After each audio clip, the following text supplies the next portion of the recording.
ভাই মোহাম্মদ সাজ্জাদ হুসাইন জামাতে হিদায়াতুল্লাহ। পরবর্তী প্রতিযোগী হিসেবে প্রস্তুত থাকবেন ভাই মোহাম্মদ আব্দুর রাকি জামাতে হিদায়াতুল্লাহ।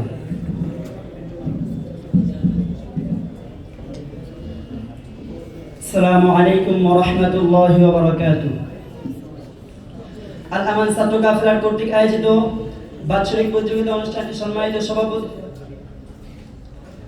আলহামদুলিল্লাহ ওয়া কাফা ওয়া সালামুন আলা ইবাদিহিল্লাযীনা আসফা আম্মা বা'দ ফাআউযু বিল্লাহি মিনাশ শাইতানির রাজীম বিসমিল্লাহির রহমানির রহিম মান ক্বাতালা নাফসান বিগাইরি নাফসিন আও ফাসাদিন ফিল আরদি ফাকান্নামা ক্বাতালা আন-নাসা জামিআ ওয়া মান আহইয়াহা ফাকান্নামা আহইয়া আন-নাসা জামিআ وقال الله تعالى وقاتلوا المشركين كافة كما يقاتلونكم كافة وقال رسول الله صلى الله عليه وسلم لا زوال الدنيا أهون على الله من قتل رجل مسلم وقال رسول الله صلى الله عليه وسلم سباب المسلم فسوق وقتاله كفر صدق الله العظيم আল আমান ছাত্র কাফেলার কর্তৃক আয়োজিত বাৎসরিক প্রতিযোগিতামূলক বক্তৃতা সেমিনারের সম্মানিত সভাপতি, সুদক্ষ বিচারক মণ্ডলী এবং আমার সামনে উপবিষ্ট বাংলার দূর দূরান্ত থেকে আগত এই প্রিয় ছাত্র ভাইরা, সকলকে জানাই আমার অন্তরস্থল থেকে মুবারকবাদ।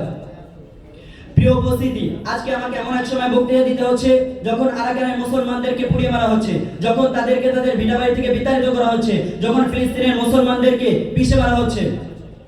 প্রিয় উপস্থিতি, যে সময় লেবাননের মুজাহিদদেরকে হত্যা করে তাদের সন্তানদেরকে এতিম বানানো হচ্ছে, আর বিশ্বের দ্বিতীয়তম মুসলিম দেশ বাংলার জমিনের ডাস্টবিনের পবিত্র কোরআন শরীফের মতো জিনিস নিক্ষিপ্ত হচ্ছে, তাই মুসলমানের এই নির্যাতনকারী মুসলমানের এই ক্লান্তি লগ্নে একজন বক্তা হিসেবে আমি আমার বক্তব্যকে বেছে নিয়েছি নির্যাতিত মুসলিম জাতি এবং বিশ্ব মুসলিমের করণীয়, এই বিষয়ে কিছু আলোকপাত করার চেষ্টা করবো ইনশাআল্লাহ।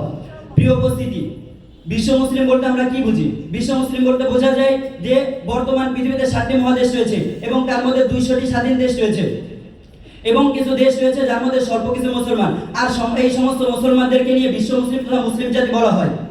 আর আজ পৃথিবীটা দুটি প্ল্যাটফর্মে বিভক্ত, একটা হচ্ছে শোষকেরা, একটা শোষিতের, একটা অত্যাচারী, এক পক্ষে মুসলিম জাতি এবং অপর পক্ষে সমস্ত জালেম।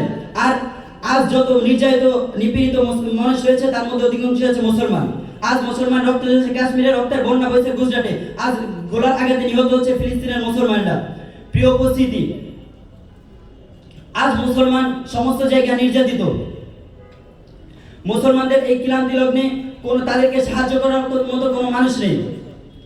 কানাডিয়ান প্রেস কর্তৃক একটি সংবাদ মাধ্যমে জানা গিয়েছে যে 2002 সালের পর্যন্ত অর্থাৎ 2000 সালের পূর্বে বিগত 900 বছরে প্রায় 45,000 মুসলমান শহীদ হয়েছেন এবং 40,000 মুসলমান বস্ত্রহারা হয়েছেন। শুধু এতটুকুই নয়, যদি আমরা ফিলিস্তিনের দিকে তাকাই তাহলে দেখতে পারি বিগত 50 বছর পূর্বে হতে শুরু হওয়া ইসরায়েল এবং ফিলিস্তিনের এই যুদ্ধে প্রায় 80,000-এর চেয়ে বেশি মুসলমান শহীদ হয়েছেন। শুধু এতটুকুই নয়, বরং তারা পবিত্র মসজিদ মাদ্রাসা সহ অনেক ধর্মীয় প্রতিষ্ঠানকে ধ্বংস করেছে। আল জাজিরা প্রেস কর্তৃক একটি সংবাদ মাধ্যমে জানা গিয়েছে যে গত 7 অক্টোবর থেকে শুরু হওয়া এই যুদ্ধে এই পর্যন্ত প্রায় এক বছরে 16,000-এর চেয়ে অধিক শিশু নিহত হয়েছেন এবং 45,000-এর চেয়ে বেশি জনগণ নিহত হয়েছেন এবং নিখোঁজ হয়েছেন 10,000-এর চেয়েও বেশি। তারা শুধু এতটাই করেনি, বরং ফিলিস্তিনের অধিকাংশ বাড়িঘরকে ধ্বংস করে দিয়েছে, 80% বাণিজ্যিক ভবনকে ধ্বংস করেছে এবং 85% শিক্ষা প্রতিষ্ঠানকে ধ্বংস করেছে। এমনকি তারা মানুষ যেখানে গিয়ে স্বস্তি পাবে, যেখানে গিয়ে সুস্থতা অবলম্বন করবে, সেই হসপিটাল, এটা হলো হসপিটাল, সেই হসপিটালের 36টা হসপিটালে মাত্র 17টা হসপিটাল আংশিকভাবে ভালো রয়েছে, তাছাড়া সমস্ত হসপিটালকে তারা ধ্বংস করে দিয়েছে। তারা যদি এতটাই করেনি, কিছুদিন আগে গত অক্টোবরের 10 তারিখে একটা বোমা হামলা করেছে একটি স্কুলের উপর, সেখানে মানুষ তো নিহত হয়েছে, এমনকি কোনো মানুষের অস্তিত্ব নেই, কারো মাথা আলাদা, কারো পাও আলাদা। একজন মা বলেছে যে আমার 6 বছরের একটা সন্তান হারিয়ে গিয়েছে, আমি যখন দায়িত্ব কর্মীদের কাছে গিয়েছি যে আমার সন্তানকে আমি খুঁজে পাচ্ছি না, তখন তারা আমাকে 17 কেজি গোস্ত বুঝিয়ে দিয়েছে। আর যারা সেখানে বলা হয়েছে যে যারা প্রাপ্তবয়স্ক তাদেরকে 40 কেজি, 50 কেজি, 60 কেজি এরকম ভাবে গোস্ত বুঝিয়ে দেওয়া হচ্ছে। আজকে শুধু মুসলমানরা ফিলিস্তিনের মুসলমান নির্যাতিত না, আজকে গুজরাটের মুসলমানরা নির্যাতিত। আবু ওসমানের বর্ণনা মতে 2003 সালের 28 মে তিনি বলেন যে আমার 21 বছরের বোনকে গণধর্ষণ করা হয়েছে, আমার পরিবারের 7 জনকে মেরে ফেলা হয়েছে। শুধু ফিলিস্তিন অথবা গুজরাট এমন নয়, আজকে আফগান, আরাকান, বসনিয়া, তেসনিয়া, গুজরাট, ফিলিস্তিন পুরো বিশ্বে মুসলমানরা আজ নির্যাতিত। মুসলমানদের পাশে দাঁড়ানোর মতন কেউ নেই। আজকে মুসলিম দেশ রয়েছে অনেক, মুসলিম পাওয়ারফুল দেশ রয়েছে অনেক, যেমন সৌদি আরব, কাতার, এমন আরো বিভিন্ন দেশ রয়েছে, কিন্তু তারা তাদের সাহায্য করছে না, তারা উল্টা ফিলিস্তিনের ইসরায়েলের গোলামি করছে। মুসলমানদেরকে সাহায্য করতে হলে আমাদেরকে রুখে দাঁড়াতে হবে।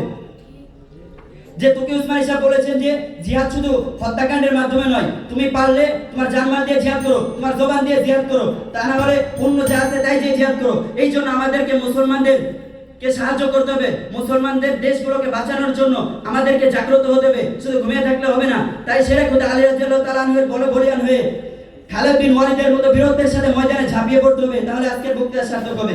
নাসরুম মিনাল্লাহি ওয়া ফাতহুন করিব ওয়া বাশশিরিল মুমিনিন। আসসালামু আলাইকুম ওয়া রাহমাতুল্লাহি ওয়া বারাকাতুহু।